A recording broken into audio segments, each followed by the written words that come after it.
parce que la nga fay fekk la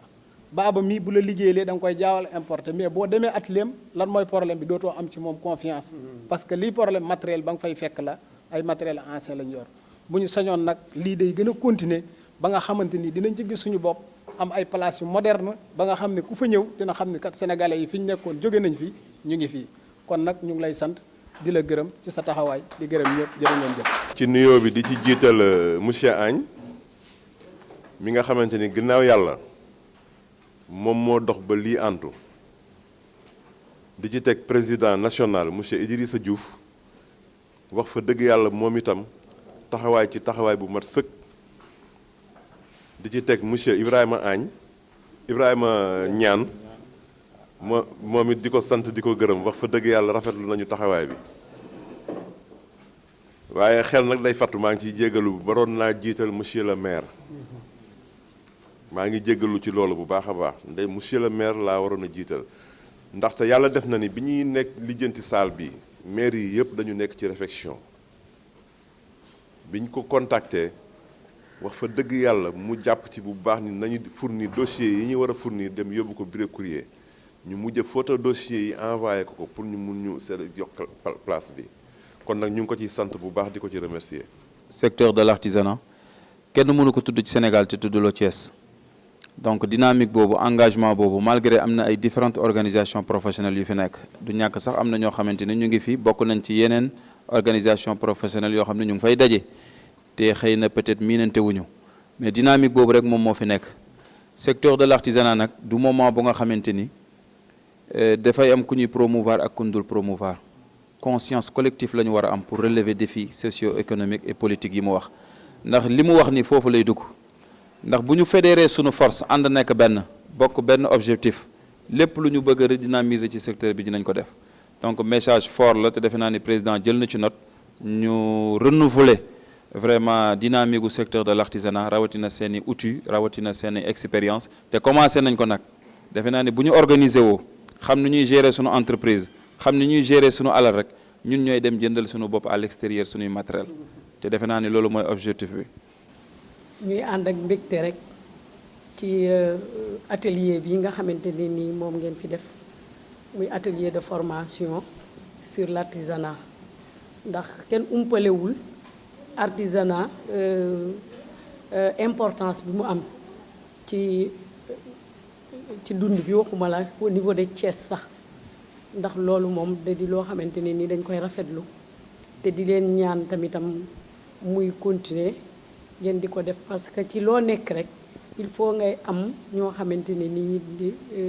dinañ leen ci mën a jàppale ci di leen orienter te lii lu ma fi jot a jégg xam naa ne ñoo ngi koy rafetlu daal te comme li ngeen wax ñoom ñu ngi leen di former ci pour ngeen organiser wu bu baax pour mën a gérer li ngeen am ba ëllëg di ngeen mën a wutal seen bopp ngeen mën di defar naam li ngeen di defar man personnellement man par exemple samay meuble toujours man dama naan man menuisier yi nekk ci biir Thiès moo ma gënal parce que moom mooy gën a dëgër loolu moom xam naa ko mu sama kër boo fa demee amul benn matériel boo xam ne dañ ko importer wala ma koy dem di ko jëndee feneen ci menuisier yi nekk fii foofu laa koy jëndee ndax gis naa ci loo xamante ne nii dëgër na baax na te dafay durer te bu dee yeneen yi xëy na dina rafet lool mais presque boo ko monté boo déménager rek pare nga ci loolu tamitam awma ci mais gis naa samay collègues yoo xam ne dañ ciy am te léegi nit ñi dañ koy déplorer. ñu bokk seeni prix xam ne kat bu fekkee ne dama lay defal fondation temps laa koy defee maçon boo dem loolu moo fay am comme ni pharmacie yi mel su dee ñun jigéen ñi nga xam ne tamit ñoo nekk di jaay ci tissu yi ak di ñaw ñoo gën a yàq lépp ndax ki yor bitigam day jaayee 1000 francs kii def vente en ligne mën a jaayee 750 kon dañ leen di woo ñëw leen ANAS ñu bokk yéen ñi nga xam ne yéen a ngi def vente en ligne ak ñun ñu ne ci boutique yi ak ñi nga xam ne ñu ngi seen kër yi di jaay ñun ñëpp ñu bokkandoo jàppalante ci suñu biir pour mën a bokk suñuy prix ñëw leen ngeen bokk ANAS formation bi am na solo lool loolu moom man ma shahidna illa bi ma alim na du ma seede lu ma xamul formation bi ku fi ñëw daan yàq dootoo yàq ku daan def njarum soow bëccëg ak ataaya ak ku ñëw sama bàjjan dafay jaar xaaral may ko lii boo defee formation boo paree ni nga ko wàññi di sant ñii nag bu baax a baax suñu jàngalekat yu xereñ yi macha allah jàngal nañ ñu ak yar waaw jàngal nañ ñu ak yar jàngal nañ ñu ak teggin mais suñu métier yii ñu yor fonk ko tant que ñun ñi ko bokk ñëpp yëgoowuñu di defalante di dindante di xamalante te bokk ay prix bu ñu nee dañuy dem dañuy nax suñu bopp il faut que ñu xamante nekk benn say ndax lu bëri kenn mënu ko damm mais su dee benn lañ rek pour ñu duñu faagaagal mën naa yem asalaamaaleykum. waaye formation bi li nga xam ne moom moo taxoon mu jóg moo doon gis nañ ne suñu bopp artisan ñu ñëpp ay artisan lañu ñu ngi kenn ku ne xare nga ci sa métier mais sa métier fi mu la waroon yóbbu na nga ci waroon gis sa bopp dafa desoon parce que tey gis nga koo xam ne def na 10 ans wala 20 ans ci métier am mais gisu ci boppam parce que la mënu réaliser dara mënu ci am kër waa secteur bi dafa organisé wu loon on est venu pour organiser le secteur fexe ba nit ñi xam par exemple ci les petites et moyennes entreprises yooyu ñu fexe ba nit ñi gis ci seen bopp te li ko indi rek mooy organisation bi manque xamuñu ne ñoom leadership am na ay qualité xam nañ ne par exemple ci wàllu gestion comptable financière dafa am ay normes ci wàllu gestion caisse journalière dafa am ay normes parce que des fois da nga gis koo xam ne day am ay revenus mais ci même caisse bi la te xam nga ñu Sénégalais bu ñu amee xaalis rek ñëpp xam ko déjà boo gañee marché ñëw li ngay jëkk a def déjà mooy nga wut ginaar bu extra mais doo bàyyi xel ne lii dafa war a dundal entreprise bi pour paaru entreprise bi génn paaru njaboot bi génn extra donc loolu lañ jàngal nit ñi ba ñoo xam ne par exemple léegi loolu revenu yooyu su ñëwee am na noo koy repartir ba gis ci sa bopp am na loo xam tam entreprise bi ci xaalis boobu la war a dundewaat waaw dina am toppantal nag dina am toppantal parce que tamit loo def te amul toppantal du am jeexital parce que il faut ma une première évaluation lañ def tey xool ndax est-ce que li ñuy jàngale jàll na mais day am une beneen évaluation par rapport au suivi et je pense que monsieur Agne bu ñëwee ki nga xam ne mooy directeur CFA consulting moom dina ci gën a appesantiru xool man suivi boobu fan lay jaar ndax nan lañ koy defee. am nañu opportunité ci yeneen formation parce que formation bi yemul rek ci bii yemul rek ci module yi ñu jox am na yeneen module yoo xam ne loolu gis nañ ne par exemple Ibrahima Niane mu ngi ci dox lu bare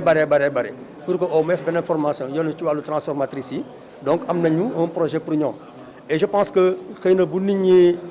di gën a xamee mooy plan d'action stratégique bi kooku bu fekkoon ne pare nañ ci ba fësal ko jox ko nit ñi dinañ gën a xam par exemple ANAS moom fan la bëgg a yóbbu artisan yi waaye ñun ay artisan lañu kii tailleur la man mécanicien la keneen leneen donc nous sommes là aujourd'hui pour fexe ba secteur artisanat bi nit ñi xam ne artisan beneen dimension la war a jox boppam parce que ñun actuellement fii ñu toll ci Sénégal artisan amul fi ñu ko teg parce que tey booy xool bari na ñoo xam ne tey ñu ngi yóbbu seen doom école mais tey est-ce que ñenn ñi bëgg nañ seen doom mel ni ñoom nekk. waaw ñu bëggoon bokk déjà pour wane ne ANAS pour bokk ci simple mooy adhésion fa nga xam ne jege na la par exemple comme waa Thiès yi nga xam ne bëgg nañ bokk tey nañu jege li nga xam ne mooy groupe bi tey nga xam ne moom mooy waa Thiès Bassirou jiite ko donc soo amee boo ko consulté moom dina la wax fi ngay jaar ba mën a bokk ANAS ba mën ci bénéficier wu ci formation yi ak leneen. tey nag ñu ñëwoon vraiment pour def suñu cérémonie de collecture ci formation bi nga xamante ni dañ ko bénéficier woon à travers agence su 3FPT mais aussi ci ndimbalu consulting finance section bi nga xamante ni mooy section Thiès ANAS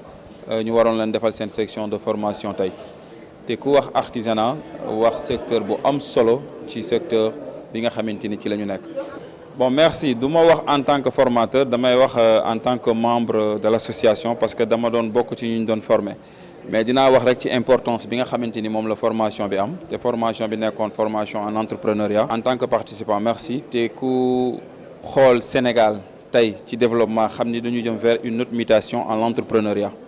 donc bu nu bénéficier woo formation yu mel nii. ci entrepreneuriat ci leadership ci développement personnel ci éducation financière en tant que ay chef d'entreprise ak li ñu fi jëlee ci connaissance donc loolu fierté la pour ñun vraiment di profiter ci occasion bi aussi di ci remercier waa 3FPT parce que artisanat comme ni ma koy waxee saa su nekk dafa am rôle bu am solo bu muy jouer ci processus économique du pays mais malheureusement il y a l'absence de volonté politique raison pour laquelle ñu gis ni état mu ngi def ay jéego commencer di financer le secteur informel donc loolu daal moo nekkoon suñu fierté tey. bon je pense que projet bi moom état du Sénégal daf ko teg du artisan yi rek la ñuy former am na yeneen module pour yeneen secteur mais tey ñu ngi lancé un appel solennel ci artisans yi nga xamante ni ñoom ñoo nekk fii ci région de Thiès ñu ñëw approché président ANAS intégrer association bi mën a bénéficier wu ci formation yi mais au-delà de formation yi comme ni ko président monsieur Agne waxee léegi day am ay suivi parce que formation bi dafa am suivi bu ko jur dañu njëkkoon defal benn formation ci chambre de métier de Dakar consulting finance moom moo ko defoon mais ñun ñu gis njëriñu formation bi def suivi bi topp ko ba sunu association mën ci bénéficier wu. donc bu ñu ko 3FPT joxee mënuñu lu dul sant leen sant état du Sénégal vraiment ci effort yi muy def pour redynamiser le secteur de l'artisanat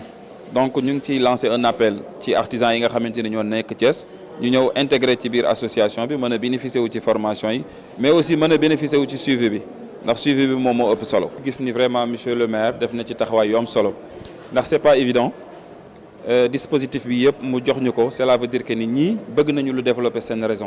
ñii am nañ importance bu ñu jox secteur de l'artisanat parce que dañu doon gis à chaque fois secteur de l'artisanat dañ ko boole ci secteur yu informel yi daawuñu leen jox importance daawuñu sax am accès vraiment ci yenn infrastructures yi mais lii vraiment wane na ni Thiès jox nañu gëdd secteur de l'artisanat et c'est comme ça se passait sur les autres villes fépp fu ñu mënti dem vraiment mairie ville yi dañoo bàyyi seen programme assister ñu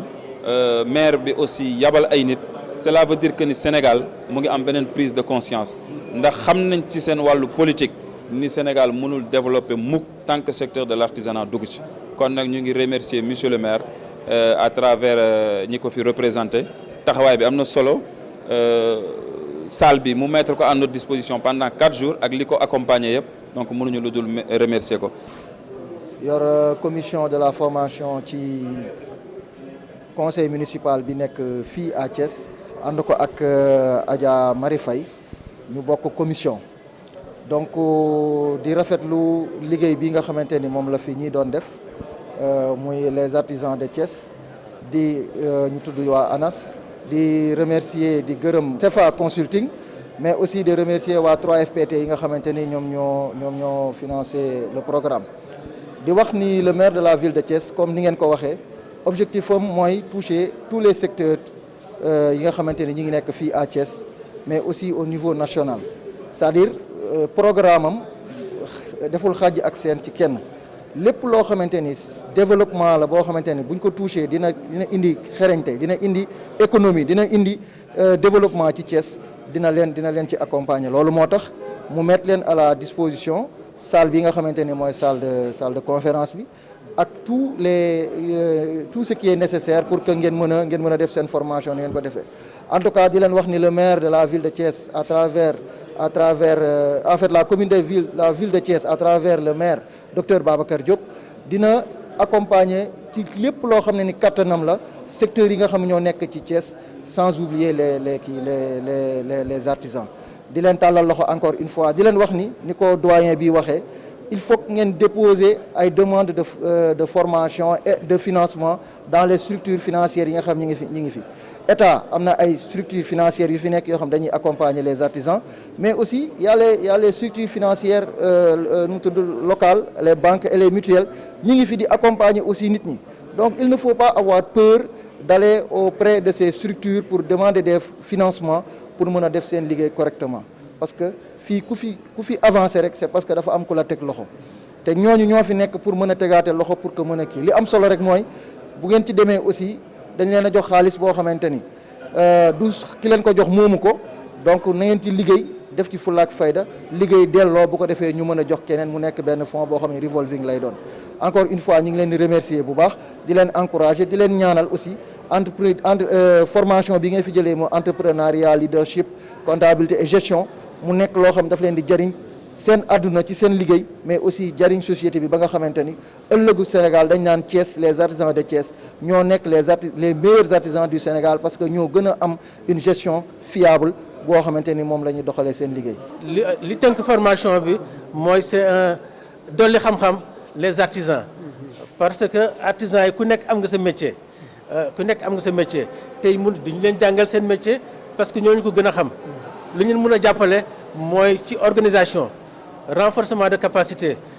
entrepreneuriat éducation financière soo amee sa xaalis noo ko war a gérer nooy sàmmee sa xaalis nooy diriger sa société loolu la ñu leen doon li xam-xam te yaakaar naa ni biñ ci génnee am nañu satisfaction totale. Bon, CFA Consulting moom cabinet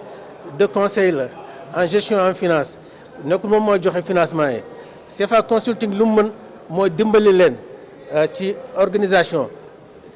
defal leen ay demandes de financement pour ñu mun a am des accompagnements à travers les organismes étatiques comme 3FPT mi ko def actuellement ni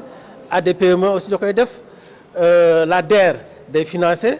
ak aussi le bureau de mise à niveau ñoom ñëpp ay organismes de financement lañu donc mun nañ leen accompagner ay projets bindal leen ay demandes de financement même gratuitement on est prêt à le faire pour aider le secteur de l'artisanat parce que l'artisanat c'est le moteur de la croissance dans les pays en développement.